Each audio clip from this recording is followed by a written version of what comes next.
فانقلبوا بنعمة من الله وفضل لم يمسسهم سوء واتبعوا رضوان الله والله ذو فضل عظيم إنما ذلكم الشيطان يخوف أولياءه فلا تخافوهم وخافون إن كنتم مؤمنين ولا يحزنك الذين يسارعون في الكفر إنهم لن يضروا الله شيئا يريد الله ألا يجعل لهم حظا في الآخرة ولهم عذاب عظيم إن الذين اشتروا الكفر بالإيمان لن يضروا الله شيئا ولهم عذاب أليم ولا يحسبن الذين كفروا أنما نملي لهم خير لأنفسهم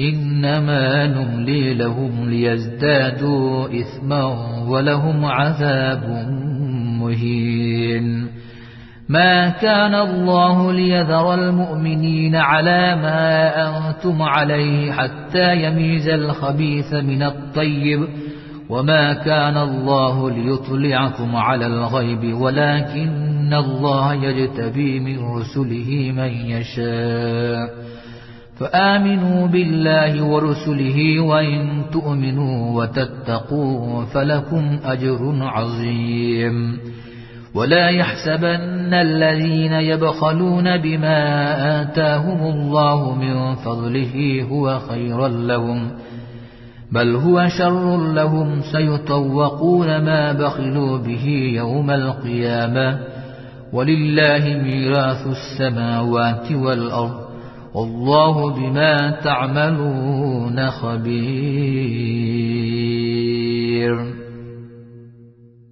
অতঃপর ফিরে এলো মুসলমানরা আল্লাহর অনুগ্রহ নিয়ে, তাদের কিছু অনিষ্ট হল না। তারপর তারা আল্লাহর ইচ্ছার অনুগত হল। বস্তুত আল্লাহর অনুগ্রহ অতি বিরাট। এরা যে রয়েছে, এরাই হল শয়তান। এরা নিজেদের বন্ধুদের ব্যাপারে ভীতি প্রদর্শন করে। সুতরাং তোমরা তাদের ভয় করো না, আর তোমরা যদি ঈমানদার হয়ে থাকো তবে আমাকে ভয় করো। আর যারা কুফরের দিকে ধাবিত হচ্ছে তারা যেন তোমাদেরকে চিন্তান্বিত করে না তোলে। তারা আল্লাহ তাআলার কোনো কিছু অনিষ্ট সাধন করতে পারবে না। আখিরাতে তাদেরকে কোনো কল্যাণ দান না করাই আল্লাহর ইচ্ছা। বস্তুত তাদের জন্য রয়েছে মহাশাস্তি। যারা ঈমানের পরিবর্তে কুফর ক্রয় করে নিয়েছে তারা আল্লাহ তাআলার কিছুই ক্ষতি সাধন করতে পারবে না, আর তাদের জন্য রয়েছে বেদনাদায়ক শাস্তি। কাফেররা যেন মনে না করে যে আমি যে অবকাশ দান করি তা তাদের পক্ষে কল্যাণকর। আমি তো তাদেরকে অবকাশ দিই যাতে করে তারা পাপে উন্নতি লাভ করতে পারে। বস্তুত তাদের জন্য রয়েছে লাঞ্ছনাজনক শাস্তি। নাপাককে পাক থেকে পৃথক করে দেয়া পর্যন্ত আল্লাহ এমন নন যে ঈমানদারগণকে সে অবস্থাতেই রাখবেন যাতে তোমরা রয়েছ, আর আল্লাহ এমন নন যে তোমাদেরকে গায়েবের সংবাদ দেবেন। কিন্তু আল্লাহ স্বীয় রাসূলগণের মধ্যে যাকে ইচ্ছা বাছাই করে নিয়েছেন। সুতরাং আল্লাহর উপর এবং তার রাসূলগণের উপর তোমরা প্রত্যয় স্থাপন করো। বস্তুত তোমরা যদি বিশ্বাস ও পরহেজগারের উপর প্রতিষ্ঠিত থেকে থাকো তবে তোমাদের জন্য রয়েছে বিরাট প্রতিদান। আল্লাহ তাদেরকে নিজের অনুগ্রহে যা দান করেছেন তাতে যারা কৃপণতা করে এ কার্পণ্য তাদের জন্য মঙ্গলকর হবে বলে তারা যেন ধারণা না করে, বরং এটা তাদের পক্ষে একান্তই ক্ষতিকর প্রতিপন্ন হবে। যাতে তারা কার্পণ্য করে সে সমস্ত ধন সম্পদকে কিয়ামতের দিন তাদের গলায় বেড়ি বানিয়ে পরানো হবে। আর আল্লাহ হচ্ছেন আসমান ও জমিনের পরম সত্ত্বাধিকারী। আর যা কিছু তোমরা করো আল্লাহ সে সম্পর্কে সম্পূর্ণ ওয়াকিফান।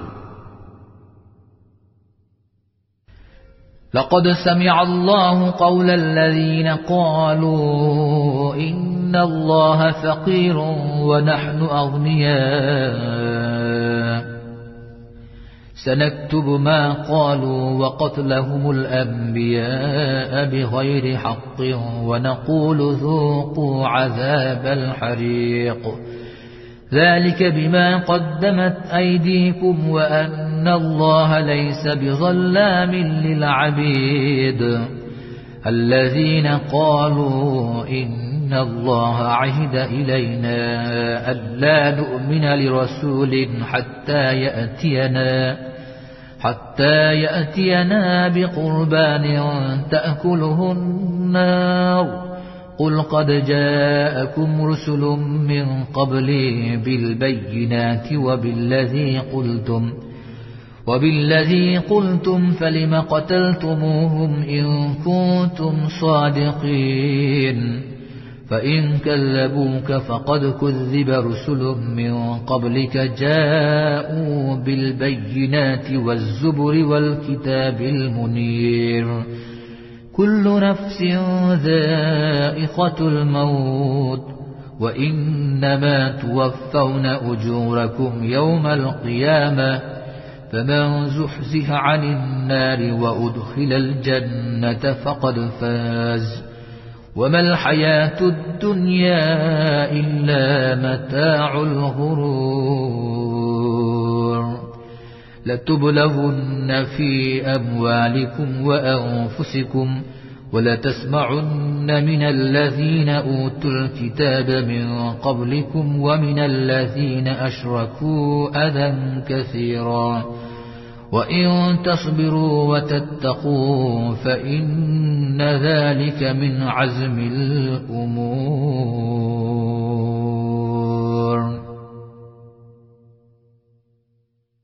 নিঃসন্দেহে আল্লাহ তাদের কথা শুনেছেন যারা বলেছে যে আল্লাহ হচ্ছেন অভাবগ্রস্ত আর আমরা বিত্তবান। এখন আমি তাদের কথা এবং যেসব নবীকে তারা অন্যায়ভাবে হত্যা করেছে তা লিখে রাখব, অতঃপর বলবো আস্বাদন করো জ্বলন্ত আগুনের আযাব। এ হল তারই প্রতিফল যা তোমরা ইতিপূর্বে নিজের হাতে পাঠিয়েছ। বস্তুত আল্লাহ বান্দাদের প্রতি অত্যাচার করেন না। সে সমস্ত লোক যারা বলে যে আল্লাহ আমাদেরকে এমন কোন রসুলের উপর বিশ্বাস না করতে বলে রেখেছেন যতক্ষণ না তারা আমাদের নিকট এমন কুরবানি নিয়ে আসবেন যাকে আগুন গ্রাস করে নেবে। তুমি তাদের বলে দাও, তোমাদের মাঝে আমার পূর্বে বহু রসুল নিদর্শনসমূহ এবং তোমরা যা আবদার করেছ তা নিয়ে এসেছিলেন, তখন তোমরা কেন তাদেরকে হত্যা করলে যদি তোমরা সত্যবাদী হয়ে থাকো? তাছাড়া এরা যদি তোমাকে মিথ্যা প্রতিপন্ন করে তবে তোমার পূর্বেও এরা এমন বহু নবীকে মিথ্যা প্রতিপন্ন করেছে যারা নিদর্শনসমূহ নিয়ে এসেছিলেন এবং এনেছিলেন সহিফা ও প্রদীপ্ত গ্রন্থ। প্রত্যেক প্রাণীকে আস্বাদন করতে হবে মৃত্যু, আর তোমরা কিয়ামতের দিন পরিপূর্ণ বদলা প্রাপ্ত হবে। তারপর যাকে দুজক থেকে দূরে রাখা হবে এবং জান্নাতে প্রবেশ করানো হবে তার কামিয়াবি ঘটবে। আর পার্থিব জীবন ধোঁকা ছাড়া অন্য কোনো সম্পদ নয়। অবশ্য ধন সম্পদে এবং জনসম্পদে তোমাদের পরীক্ষা হবে, এবং অবশ্য তোমরা শুনবে পূর্ববর্তী আহলে কিতাবদের কাছে এবং মুশরিকদের কাছে বহু অশুভ উক্তি। আর তোমরা ধৈর্য ধারণ করো এবং পরহেজগারী অবলম্বন করো, তবে তা হবে একান্ত দৃঢ়তার পরিচায়ক।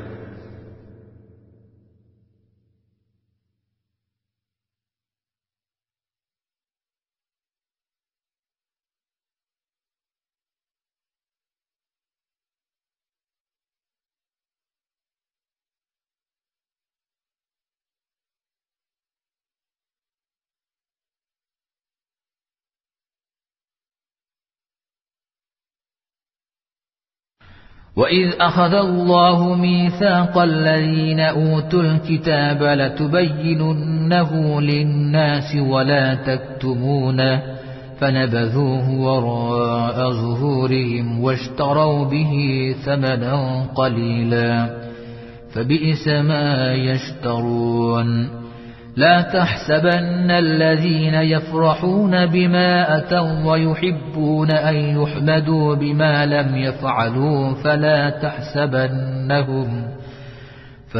تحسبنهم بمفازة من العذاب ولهم عذاب أليم ولله ملك السماوات والأرض والله على كل شيء قدير إن في خلق السماوات والأرض واختلاف الليل والنهار لآيات لأولي الألباب الذين يذكرون الله قياما وقعودا وعلى جنوبهم ويتفكرون في خلق السماوات والأرض ربنا ما خلقت هذا باطلا سبحانك فقنا عذاب النار ربنا إنك من تدخل النار فقد أخزيته وما للظالمين من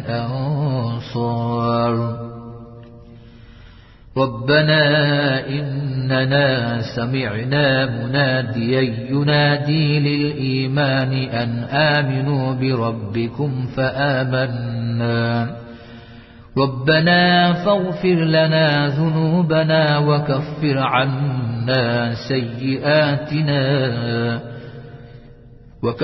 عنا سيئاتنا وتوفنا مع الأبرار আর আল্লাহ যখন আহলে কিতাবদের কাছ থেকে প্রতিজ্ঞা গ্রহণ করলেন যে তা মানুষের নিকট বর্ণনা করবে এবং গোপন করবে না, তখন তারা সে প্রতিজ্ঞাকে নিজেদের পেছনে ফেলে রাখল আর তার কেনাবেচা করল সামান্য মূল্যের বিনিময়ে। সুতরাং কতই না মন্দ তাদের এই বেচা কেনা।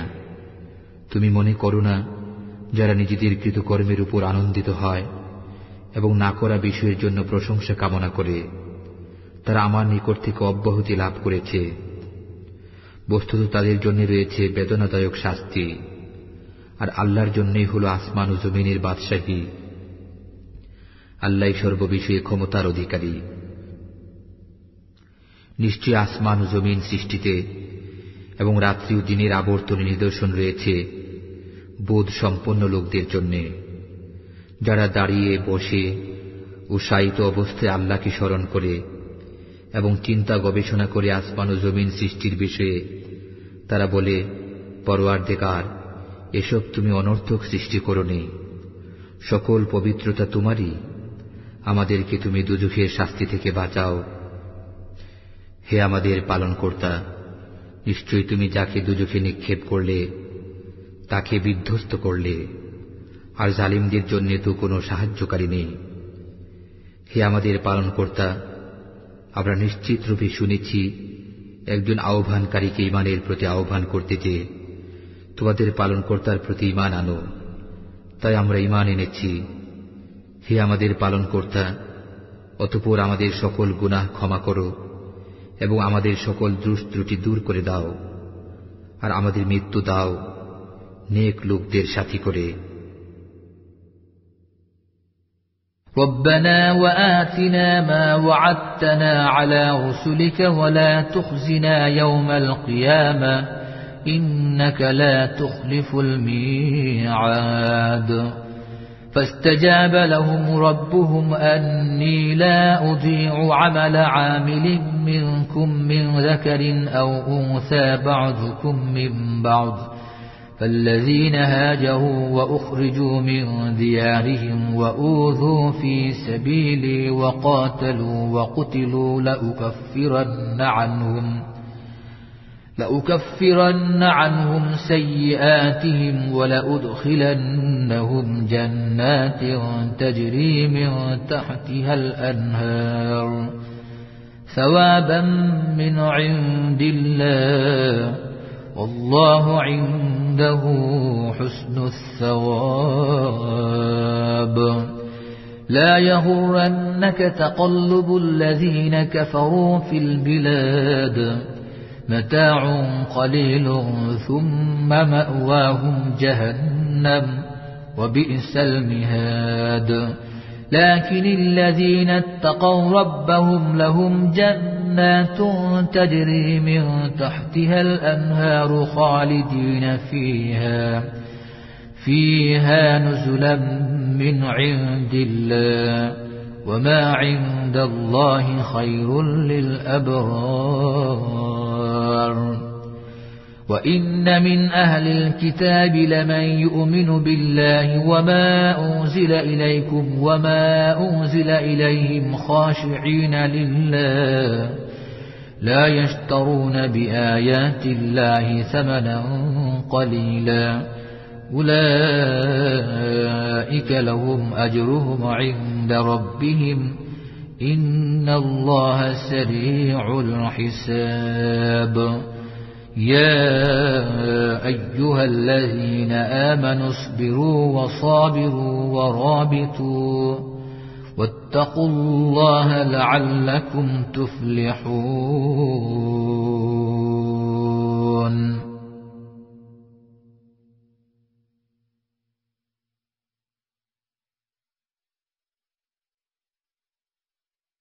হে আমাদের পালনকর্তা, আমাদেরকে দাও যা তুমি ওয়াদা করেছ তোমার রাসূলগণের মাধ্যমে, এবং কিয়ামতের দিন আমাদেরকে তুমি অপমানিত করো না। নিশ্চয়ই তুমি ওয়াদা খেলাপ করো না। অতঃপর তাদের পালনকর্তা তাদের দোয়া এই বলে কবুল করে নিলেন যে, আমি তোমাদের কোনো পরিশ্রমকারীর পরিশ্রমে বিনষ্ট করি না, তা সে পুরুষ হোক কিংবা স্ত্রীলোক। তোমরা পরস্পর এক। তারপর সে সমস্ত লোক যারা হিজরত করেছে তাদেরকে নিজেদের দেশ থেকে বের করে দেয়া হয়েছে এবং তাদের প্রতি উৎপীড়ন করা হয়েছে আমার পথে, এবং যারা লড়াই করেছে ও মৃত্যুবরণ করেছে, অবশ্যই আমি তাদের উপর থেকে অকল্যাণকে অপসারিত করব এবং তাদেরকে প্রবিষ্ট করাব জান্নাতে, যার তলদেশে নহরসমূহ প্রবাহিত। এই হল বিনিময় আল্লাহর পক্ষ থেকে, আর আল্লাহর নিকট রয়েছে উত্তম বিনিময়। নগরীতে কাফেরদের চালচলন যেন তোমাদেরকে ধোঁকা না দেয়, এটা হল সামান্য ফায়দা। এরপর তাদের ঠিকানা হবে দুজক, আর সেটি হল অতি নিকৃষ্ট অবস্থান। কিন্তু যারা ভয় করে নিজেদের পালনকর্তাকে, তাদের জন্য রয়েছে জান্নাত, যার তলদেশে প্রবাহিত রয়েছে প্রস্রবণ। তাতে আল্লাহর পক্ষ থেকে সদা আপ্যায়ন চলতে থাকবে। আর যা আল্লাহর নিকট রয়েছে তা সৎকর্মশীলদের জন্য একান্তই উত্তম। আর আহলে কিতাবদের মধ্যে কেউ কেউ এমন রয়েছে যারা আল্লাহর উপর ঈমান আনে, এবং যা কিছু তোমার উপর অবতীর্ণ হয় আর যা কিছু তাদের উপর অবতীর্ণ হয়েছে সেগুলোর উপর আল্লাহর সামনে বিনয় অবনত থাকে, এবং আল্লাহর আয়াতসমূহকে স্বল্প মূল্যের বিনিময়ে বিক্রয় করে না। তারাই হল সেসব লোক যাদের জন্য পারিশ্রমিক রয়েছে তাদের পালনকর্তার নিকট। নিশ্চয় আল্লাহ যথাশীঘ্র হিসাব চুকিয়ে দেন। হে ঈমানদারগণ, ধৈর্য ধারণ করো এবং মোকাবিলায় দৃঢ়তা অবলম্বন করো, আর আল্লাহকে ভয় করতে থাকো যাতে তোমরা সফল কাম হতে পারো।